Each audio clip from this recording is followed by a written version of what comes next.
Yes my friend, ikaze kuri Afrokeys channel yiyemeje kuzajya bagezaho ibintu bikeneye mu buzima bwawe bwose bwa buri munsi. Uyu munsi ngiye kukwereka uburyo ki waka-uploadinga video. Kuko benshi bakunze ku-uploadinga ama videos kuri YouTube ugasanga nta views, usanga nuza zabo ntabwo ziri kugera kure. YouTube ntabwo ziri commandinga ku bantu nyine ku buryo babona ama views agaragara. None niyo mpamvu ngiye kukwereka uburyo waka-uploadinga ama video yawe. Gusanga bitandukanye nuko wari uri kubikora ukabonamo views zifatika kandi zigaragara. Ikintu cya mbere ugiye kubanza kugukuraho nuko ubusanzwe ubundi akenshi abantu bakunze ku-uploadinga video kuri YouTube baciye kuri soft ya YouTube. Kaza kuri YouTube, ukaza wanga kuri nimba ari short video cyangwa video, ukaza uka-uploadinga video yawe. Deni nyine ukayigeza kuri YouTube. None ngiye kwereka ubundi buryo butandukanye n'ubu ngubu ugomba kuzajya ukoresha. Ugomba kuba ufite kugira ibikorwa, ugomba kuba ufite application ya YouTube Studio. Uri buze ugakanda kuri YouTube Studio na software aha ngaha. Ngo batayifite wajya kuri Play Store ugasachingamo kandikamo YouTube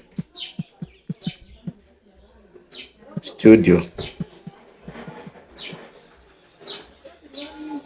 Dore ni ingiye ono ukayadingamo kuko njye nsanzwe nyifite igihe wirimo rero ko kubyo kintu ugiye kuzajya ubikora wowe uzageza kuri YouTube Studio ya yego anyamaze hati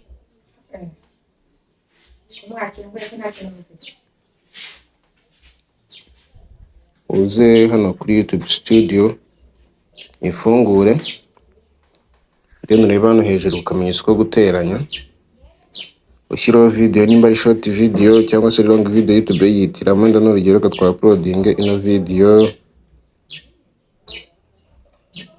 ushyire iyi, reka dushyire iyi ngiyi, then ushyiraho title yine yawe niho uzi video ugiye ku-uploadinga hariya, kuko no ingiyi ni dance, kanandikeho PK dance challenge. Then numara kwandikaho title yawe, shiraho hashtag uhera kuri izina rya channel yawe, hashtaginge ama trending video,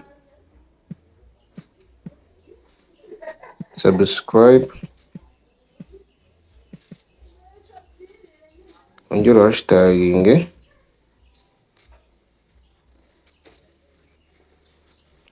izindi viral video.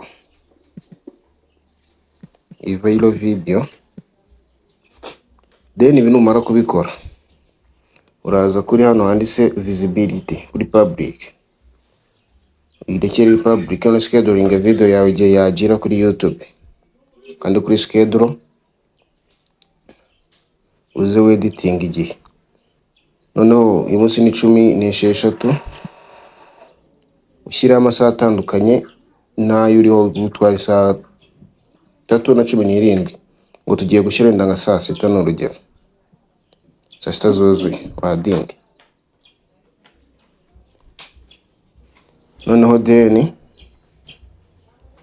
uze ubwo nyine setting ya mbere irarangiye, uze na making hano alternate content, ubanza uvuge ko video yawe irimo abantu baririye pana byane bya AI ko YouTube ntabwo bikunda. Ushyireho no nimba ari AI wakoresheje washyiraho yes, nyuma then uze kandi kuri uploading tugereze video yawe ijyeho. Mwibutse iyi video ni gufasha gukanda subscribe, una sharing ku nshuti zawe kugira ngo nabo babashe kugira ibyo babona n'aba YouTubers bashyashya. Nama yari Afrokeys nk'ibisanzwe, murakoze, ciao.